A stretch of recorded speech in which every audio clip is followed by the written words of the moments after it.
Hello everyone, welcome to my channel GS by Chitralekha. तो कैसे हैं आप सब? आई होप आप सभी बहुत अच्छे होंगे। यदि आप चैनल पर पहली बार आए हैं तो इस चैनल को सब्सक्राइब कर लीजिए और बेल आइकन प्रेस कर दीजिएगा। उसमें ऑल कैटेगरी सेलेक्ट कर लीजिए, जिससे कि आप आने वाले सभी वीडियोज़ की जानकारी आपको मिलती रहेगी। जैसा कि आप लोग जानते हैं, ये इंडियन ज्योग्राफी की सीरीज़ है। इसमें हम लोग इंडियन ज्योग्राफी के बारे में पढ़ रहे हैं। तो आज हम लोग गंगा नदी अफवाह तंत्र अर्थात गंगा नदी और उसकी सहायक नदियों के बारे में और पंचप्रयाग के बारे में पढ़ेंगे। पंचप्रयाग वो स्थान है जहाँ पर अलकनंदा नदी विभिन्न नदियों से मिलकर के गंगा का रूप लेती है। तो चलिए हम शुरू करते हैं आज का अपना लेक्चर, आज की अपनी क्लास। तो सबसे पहले जैसा कि आप लोग चित्र में देख सकते हैं, ये मैंने यहाँ पर एक डायग्राम आप लोगों के लिए तैयार किया है। अलकनंदा नदी जो है बद्रीनाथ से निकलती है, अर्थात बद्रीनाथ जो है अलकनंदा नदी के तट पर एक तीर्थ स्थल है। जैसा कि हम सभी जानते हैं, ये वैष्णव धर्म से जुड़ा हुआ तीर्थ स्थल है। आप लोग मेरे साथ नोट्स बनाते चलिएगा और ये डायग्राम ज़रूर बना लीजिएगा, जिससे कि आपको आगे रिवीजन करने में बहुत आसानी रहेगी। तो बद्रीनाथ जो है अलकनंदा नदी के तट पर बना हुआ है, ये आप लोग नोट कर लीजिएगा। तट पर बचा हुआ एक तीर्थ स्थल है। अब अलकनंदा नदी जब बद्रीनाथ से निकलती है तो वो आकर के मिलती है धौली गंगा से। धौली गंगा जो है दाहिने तट से, धौली गंगा अलकनंदा से जहाँ पर मिलती है वहाँ पर जो स्थान बनता है उसको हम कहते हैं विष्णु प्रयाग। तो इसको याद रखने के लिए मैं आपको एक ट्रिक बता रही हूँ कि अलकनंदा नदी, ये तो हमें याद है कि अलकनंदा नदी के किनारे पर बद्रीनाथ है, अर्थात बद्रीनाथ से ही अलकनंदा होती हुई आती है। अब जहाँ पर इसमें धौली गंगा मिलेगी उस स्थान पर हो जाएगा विष्णु प्रयाग।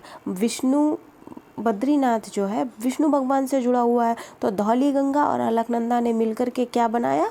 विष्णु प्रयाग। ये बनाया विष्णु प्रयाग। ठीक है। अब अलकनंदा नदी नीचे की तरफ बढ़ी और आगे चली। अब यहाँ पर अलकनंदा नदी नंद प्रयाग बना रही है। नंद प्रयाग कैसे बनेगा? नंद प्रयाग में अलकनंदा नदी से नंदाकिनी नदी, ये देखिए नंदाकिनी नदी जो आ रही है, नंदाकिनी नदी मिलेगी। तो ये तो याद रखना बहुत ही आसान है। नंदाकिनी और अलकनंदा मिलके क्या बनाते हैं? नंद प्रयाग। दोनों में नंद नंद आ रहा है, ये आप लोग याद रखिएगा। अब अलकनंदा नदी आगे चलती है और आ जाती है एक स्थान पर जिसे कहते हैं कर्णप्रयाग। कर्णप्रयाग में क्या होता है कि जो पिंडार नदी है, ये देखिए आ रही है पिंडार नदी दाहिने तट से,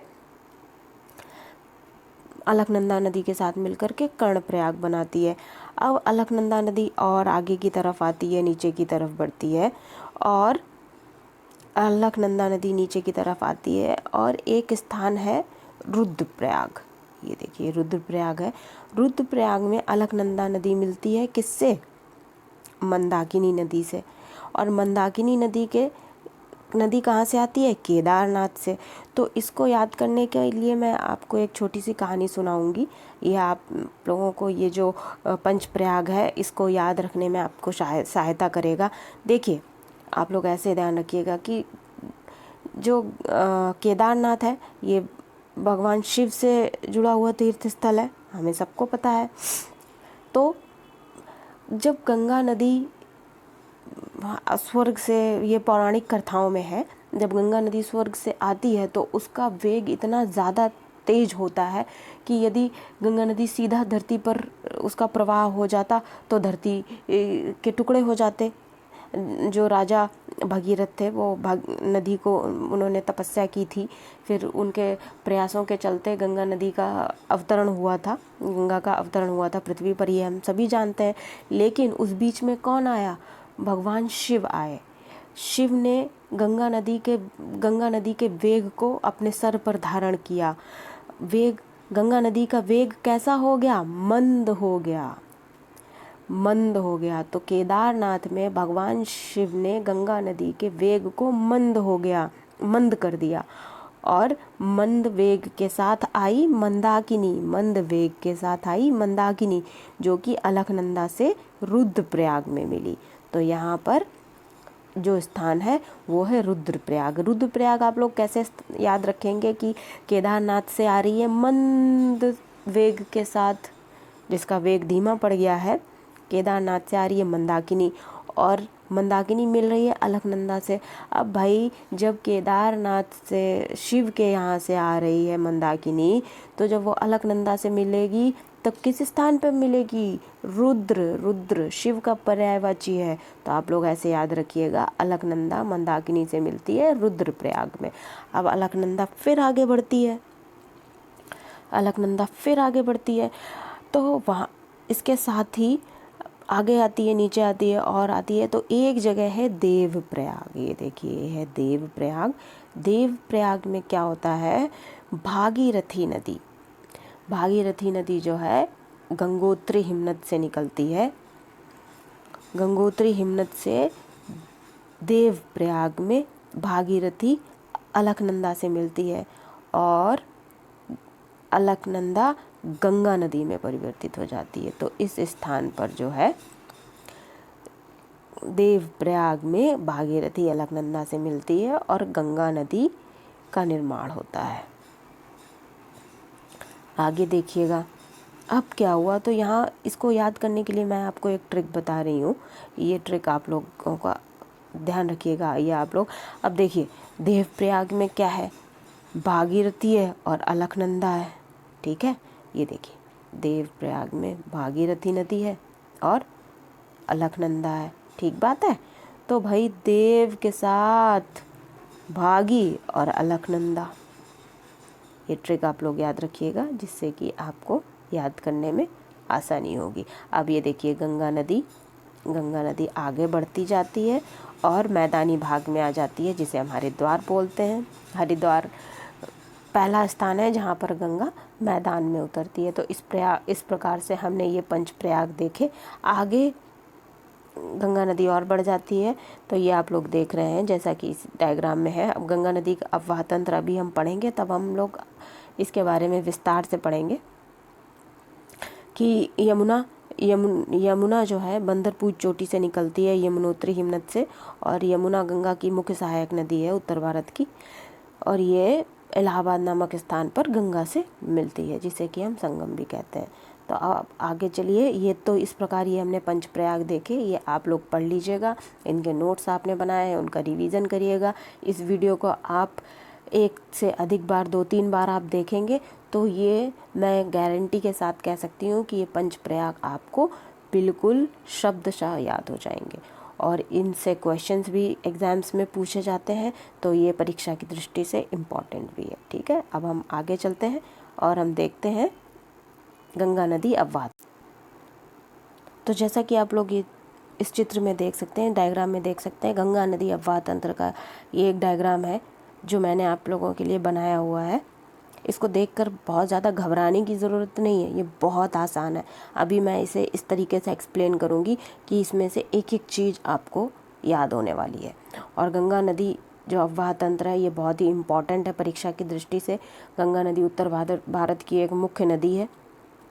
ये सदा नीरा नदी है। सदा नीरा अर्थात गंगा नदी जो है, इसमें पूरे वर्ष भर पानी रहता है, ठीक है। ये ग्लेशियर से आती है, इसलिए इसमें पानी की कोई कमी नहीं है, वर्षा पर ये निर्भर नहीं है गंगा नदी, और ये परीक्षा की दृष्टि से बहुत इम्पॉर्टेंट होने वाली है।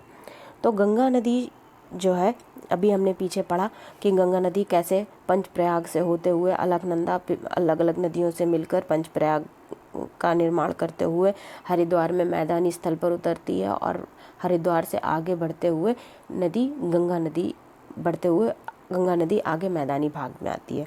अब जब गंगा नदी मैदानी भाग में आती है, तो कोई भी नदी होती है उसके 2 तट होते हैं। एक होता है बायां तट और एक होता है दायां तट। बायां तट ज़्यादातर जनरली ऊपर वाले को बोले जाते हैं, ऊपरी तट, और दाहिना तट नीचे वाला तट। तो इसको सिंपली आप ऐसे भी याद रख सकते हैं कि जो आपका लेफ्ट हैंड है वो बायां तट है, नदी जिस भी दिशा में चल रही है, और जो आपका राइट हैंड है वो दाहिना तट है, नदी के चलने की दिशा में, ठीक है। तो इस तरीके से हम इसको याद रखेंगे। अब हम सबसे पहले देखते हैं, मैं इस चित्र को आप जूम कर देती हूँ जिससे कि आपको अच्छे से दिखाई देगा, और फिर हम इसको आगे बढ़ाते जाएंगे।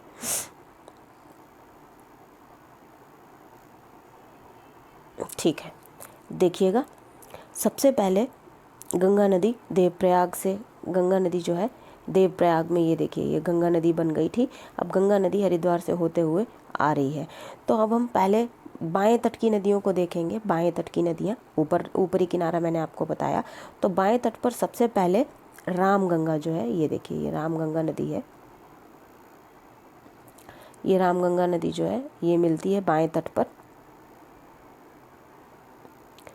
रामगंगा नदी बाएं तट पर मिलती है। ये आप लोग नोट करते चलिएगा, मेरे साथ साथ आप लोग नोट्स भी बनाते चलेंगे, जिससे कि आपको रिवीजन करने में बहुत आसानी रहने वाली है। ठीक है, ये आप लोगों के लिए बहुत हेल्पफुल होने वाला है।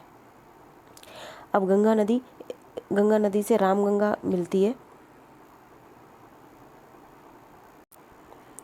रामगंगा जो निकलती है, देखिए देखिएगा यहाँ पर रामगंगा जो है गढ़वाल पहाड़ी उत्तराखंड से निकलती है। ये आप लोग नोट करते चलिएगा, गढ़वाल पहाड़ी उत्तराखंड से निकलती है। और रामगंगा बेलग्राम के पास हरदोई एक जगह पड़ती है उत्तर प्रदेश में, वो जाकर के गंगा नदी से मिल जाती है। ये देखिएगा ये वो जगह है जहाँ पर ये मिल जाती है। अब गोमती नदी आती है। गोमती नदी का जो उद्गम स्थल है वो फुलहर झील पीलीभीत से है। फुलहर झील पीलीभीत से गोमती नदी निकलती है और गाजीपुर में जाकर के गंगा नदी से मिल जाती है। ठीक है, अब अगली नदी जो है बाएं तट की अगली नदी है घाघरा नदी। घाघरा नदी ये जैसा कि आप लोग देख सकते हैं इस चित्र में, घाघरा नदी जा रही है और ये छपरा में जाकर के गंगा नदी से मिलती है। लेकिन घाघरा नदी का जो उद्गम है वो घाघरा के रूप में नहीं है। ये देखिएगा यहाँ पर घाघरा नदी जो है दो नदियों के संगम से, दो धाराओं के मिलने से बनती है। दो धाराएं, एक ये सरयू है, सरयू या शारदा, जिसे हम लोग सरयू बोलते हैं, जो अयोध्या में यही नदी जिसको सरयू बोला जाता है, सरयू घाघरा को ही कहते हैं। और दूसरी नदी है करनाली नदी। करनाली ये कैलाश पर्वत तिब्बत से होती हुई आती है। काली और करनाली, काली नदी नेपाल में पड़ती है। यदि आप लोग यहाँ वहाँ पे एक धार्मिक स्थल है पूर्णागिरी जो है, वहाँ पे जब पूर्णागिरी में जब हम लोग बॉर्डर क्रॉस करके नेपाल बॉर्डर की तरफ जाते हैं तो वो जो नदी बह रही है सीमा पर, वो ही काली नदी है।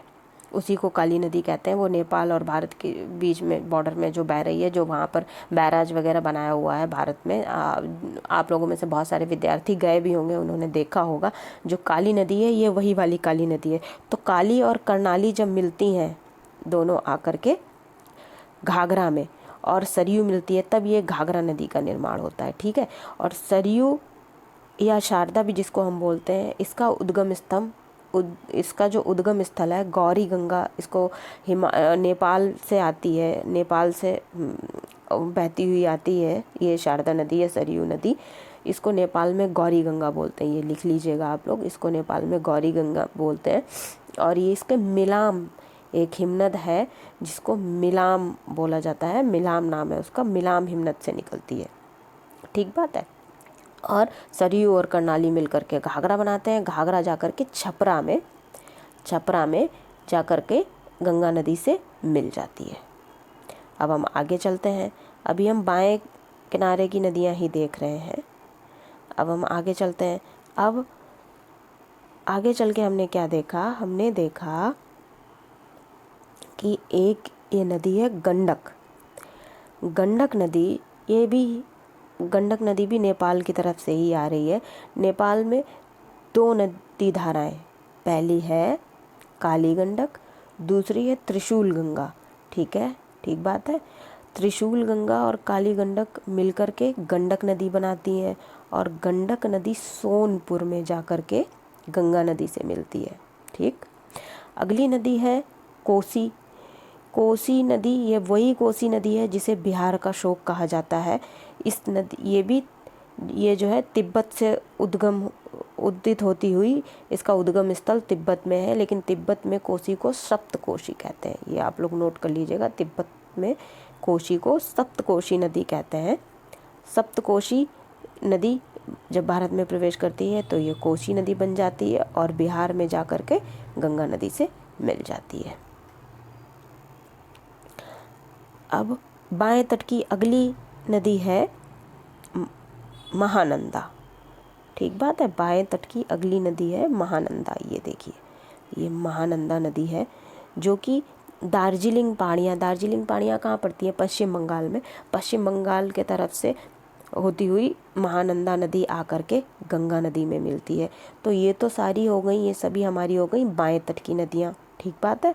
अब हम पढ़ेंगे दाहिने तट की नदियाँ। दाहिने तट की नदियाँ मैं आपको दिखाती हूँ।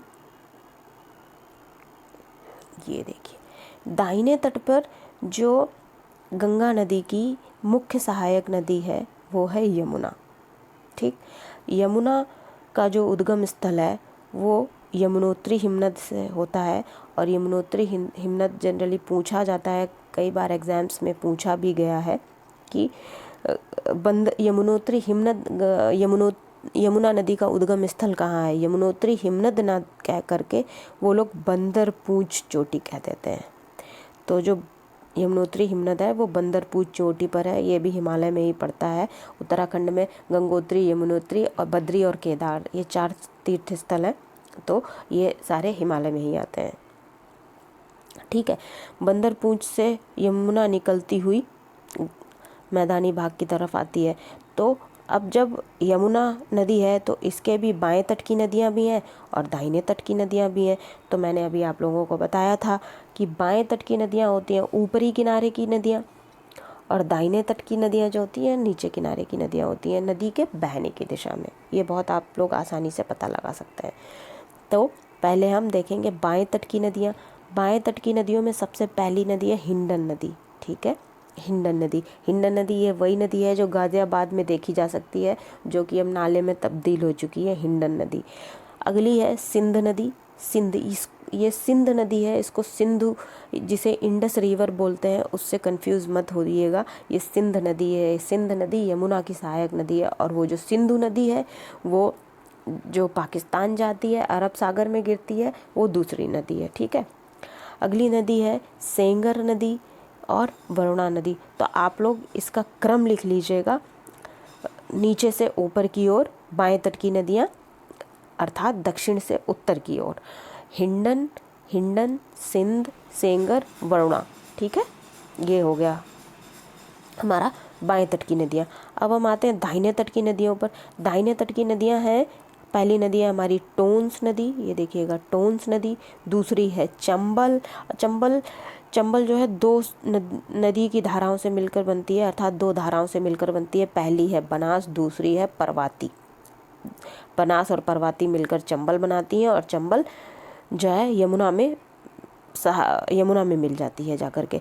अगली है सिंध, नेक्स्ट है बेतवा और केन। तो ये क्रम पूछा जाता है अक्सर एग्जाम्स में कि यमुना नदी के दाहिने तट की सहायक नदियों का सही क्रम बताइए। तो वो हो जाएगा टोंस, चंबल, सिंध, बेतवा, केन, ठीक है। अब हम आगे बढ़ते हैं। अब जब हम आगे बढ़ेंगे, और हाँ, यहाँ पे ये चीज़ आप लोग याद रखिएगा कि गंगा और यमुना जो नदियाँ हैं, 2 नदियों का संगम होता है। तीसरी नदी का संगम भी कहा जाता है सरस्वती, जो कि इनविजिबल है वहाँ पर, वो इलाहाबाद में होता है। ये इलाहाबाद या प्रयागराज, जिसका अभी नाम बदल गया है, इसको प्रयागराज कहते हैं। इसको आप लोग नोट कर लीजिएगा। प्रयागराज में इसका जो है होता है संगम, ठीक बात है। यहाँ पर जो गंगा की सहायक नदियाँ कुछ हैं, वैसे तो मैंने उद्गम स्थल आपको इसी में बताया हुआ है, लेकिन जिनके उद्गम स्थल नहीं है वो आप लोग यहाँ पे नोट कर लीजिएगा, मैं लिखवा रही हूँ। सिंध नदी मालवा पठार से निकलती है। हिंडन नदी जो है आपकी, ये शाकंभरी देवी पहाड़ियाँ हैं, ऊपरी शिवालिक रेंज में ये आता है, वहाँ से निकलती है। और वरुणा नदी मैलन झील से, इलाहाबाद प्रतापगढ़ की सीमा पर पड़ती है मैलन झील, वहाँ से निकलती है, ठीक है। अब हम लोग गंगा नदी के जो दाहिने तट और बाएं तट की नदियां हैं वो मैं आप लोगों को सीरियल वाइज लिखवाऊंगी, वो आप लोग लिख लीजिएगा, जिससे कि आप लोगों को याद करने में आसानी रहेगी। तो चलिए फिर लिखते हैं। पहली है बाएं तट की नदियाँ, पहले हम लिखेंगे तो रामगंगा नदी पहली है। बाएं तट पर पहली रामगंगा नदी है। ये गंग नहीं है, यहाँ पे गंगा है, इसको ठीक कर लीजिएगा। ये रामगंगा जो है ये वही रामगंगा है जो जिम कॉर्बेट से होके बहती है। और अभी आप लोगों को पता भी होगा जिम कॉर्बेट राष्ट्रीय उद्यान या टाइगर रिजर्व है। जिम कॉर्बेट टाइगर रिजर्व का नाम बदलकर रामगंगा राष्ट्रीय उद्यान कर दिया गया है। गोमती नदी फुलहर झील से निकलती है। घाघरा नदी जो है ये एक इम्पॉर्टेंट नदी है। घाघरा नदी के बारे में नोट करिएगा आप लोग। घाघरा नदी जो है माप चाचुंगो हिमनद से निकलती है। ये नाम थोड़ा अटपटा सा है, इसको आप लोग नोट कर लीजिएगा। माप चाचुंगो हिमनद से निकलती है। और घाघरा की सहायक नदियाँ कभी कभी पूछ देता है एग्जाम में, घाघरा की सहायक नदियाँ, लेकिन ये जो है मैदानी भाग की सहायक नदियाँ नहीं है। ये पहाड़ जब ये हिमालय से नेपाल से होती हुई जब आती है तिब्बत की तरफ से आती है, वहाँ पर ये सहायक नदियाँ हैं। तो ये पहली है तिला, दूसरी है सेती, तीसरी है बेरी। ये 3 सहायक नदियां हैं। इनके साथ मिलकर सीसा पानी एक जगह है, वहाँ पर घाघरा नदी एक खड्ड का निर्माण करती है। खड्ड क्या होता है? खड्ड एक बड़ा सा खड्डा या खाड़ी जैसी चीज़ होती है जहाँ पर ये अपना जल विसर्जित करती होगी। और घाघरा शारदा, वहाँ पर इसका नाम शारदा होता है। ठीक है, अभी मैंने पीछे बताया भी था कि शारदा नदी और शारदा और काली नदी मिलकर के घाघरा नदी बनाती है। तो वहाँ पर ये शारदा नदी है। और शारदा और घाघरा जब मिलती हैं तब इसका नाम जो है घाघरा हो जाता है। और घाघरा मैदानी भाग में रहता है। गंडक अगला हम देखेंगे। अगला है हमारा गंडक। गंडक क्या है? गंडक 2 धाराओं से मिलकर बनती है। ये मैंने अभी आपको पीछे बताया भी था। गंडक 2 धाराओं से मिलकर बनती है, काली गंडक और त्रिशूल गंगा। ये नेपाल हिमालय में धौलागिरी और माउंट एवरेस्ट के बीच से बहती है। ठीक बात है। अब तीसरी देखते हैं कोसी। कोसी एक पूर्ववर्ती नदी है। पूर्ववर्ती मतलब पूर्व की ओर बहने वाली एक नदी है। इसकी मुख्य धारा अरुण नाम से, अर्थात तिब्बत से कोसी नदी निकलती है, जो पहाड़ों से बहती हुई भारत में प्रवेश करती है। जब भारत में वो प्रवेश करती है तब उसका नाम कोसी हो जाता है। उससे पहले तिब्बत में कोसी को अरुण के नाम से जाना जाता है। ठीक है, और ये वही कोसी नदी है जिसे बिहार का शोक कहा जाता है। इसे बिहार का शोक क्यों कहा जाता है, ये बात हम यहाँ पे हम लोग जान लेते हैं। कोसी जो है ये एक पहाड़ी नदी है, अर्थात हिमालय से आने वाली एक नदी है। तो जो कोसी है इसमें जब बरसात के मौसम में या पहाड़ों से होती हुई जब ये आती है तो अपने साथ बहुत सारी गाद, ईंट, पत्थर सब लेकर के आती है। ठीक है, तो क्या होता है, जो नदी है, नदी का जो वेग है वो बहुत धीमा हो जाता है। और फिर जब नदी में पानी बहुत ज़्यादा मात्रा में बढ़ जाता है तो ये गाद अपनी छोड़ देती है। ठीक है, गाद छोड़ देगी तो क्या होगा, नदी अपना मार्ग बदल लेगी। तो जब नदी अपना मार्ग बदलती है तो तटबंध तोड़ देती है। और बरसात के दिनों में क्या होता है, जब पानी बहुत ज़्यादा मात्रा में हमारे जो जलाशय हैं उनमें इकट्ठा हो जाता है तो वो पानी छोड़ दिया जाता है। अब क्या होता है, वो जो गाद से तटबंध बने होते हैं वो तटबंध टूट जाते हैं।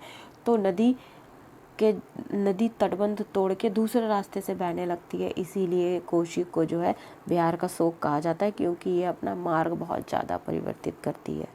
ठीक बात है। अगली नदी है महानंदा नदी।